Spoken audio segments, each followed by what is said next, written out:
Iran, Israel और America के बीच गहराते युद्ध के बाद दुनिया एक बार फिर परमाणु हथियारों की विनाशकारी चर्चा में डूब गई है। जब दो या तीन परमाणु संपन्न देश आमने सामने हो, तो सबसे बड़ा सवाल यही उठता है कि आखिर इन घातक मिसाइलों को चलाने का अधिकार किसके पास है। भारत जैसे जिम्मेदार राष्ट्र में यह प्रक्रिया किसी फिल्मी लाल बटन दबाने जैसी सरल नहीं है, बल्कि ये सुरक्षा और नैतिकता की कई अभेद्य परतों में लिपटी हुई है।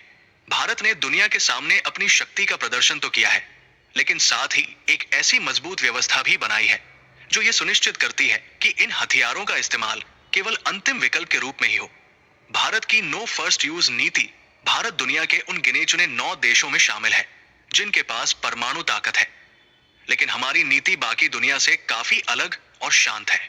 भारत ने हमेशा नो फर्स्ट यूज यानी पहले हमला नहीं करने की नीति का पालन किया है।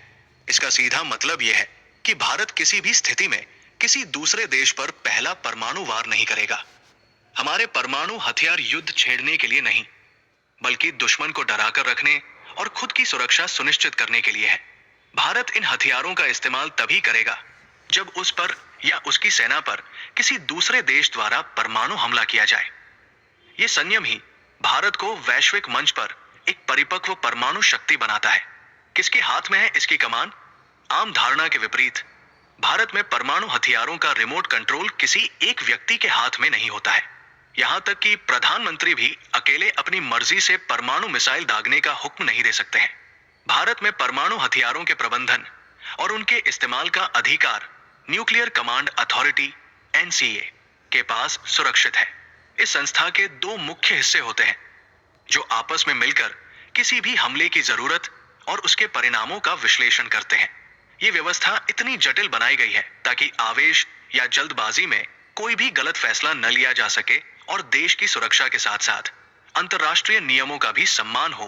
प्रधानमंत्री का सर्वोच्च आदेश न्यूक्लियर कमांड अथॉरिटी का सबसे ऊपरी हिस्सा राजनीतिक परिषद कहलाता है। इसकी अध्यक्षता खुद देश के प्रधानमंत्री करते हैं।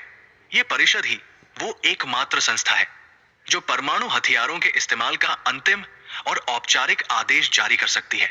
हालांकि प्रधानमंत्री ये फैसला अपनी कैबिनेट के वरिष्ठ मंत्रियों और सलाहकारों के साथ चर्चा के बाद ही लेते हैं। जब तक राजनीतिक परिषद की ओर से हरी झंडी नहीं मिलती, तब तक सेना का कोई भी अंग इन हथियारों को सक्रिय नहीं कर सकता है। ये भारत के लोकतांत्रिक ढांचे की मजबूती को दर्शाता है, जहां सेना हमेशा नागरिक नेतृत्व के अधीन रहती है।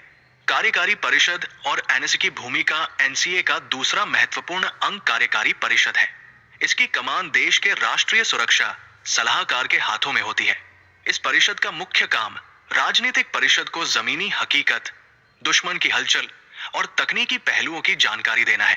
NSA की अध्यक्षता वाली ये टीम ही प्रधानमंत्री को ये सलाह देती है कि क्या परमाणु हमला करना अनिवार्य हो गया है। एक बार राजनीतिक परिषद आदेश दे देती है तो उसे लागू करने और हमले की सटीक रणनीति तैयार करने की जिम्मेदारी इसी कार्यकारी परिषद की होती है। इसमें सेना के शीर्ष कमांडर और वैज्ञानिक भी शामिल होते हैं। स्ट्रैटेजिक फोर्सेज कमांड जब आदेश की प्रक्रिया पूरी हो जाती है तो उसे जमीन पर उतारने का काम स्ट्रैटेजिक फोर्सेज कमांड (SFC) का होता है। यह भारतीय सेना की एक विशेष विंग है जिसे परमाणु हथियारों के रखरखाव और उन्हें दागने के लिए प्रशिक्षित किया गया है। SFC सीधे प्रधानमंत्री और NSA के निर्देशों के तहत काम करती है।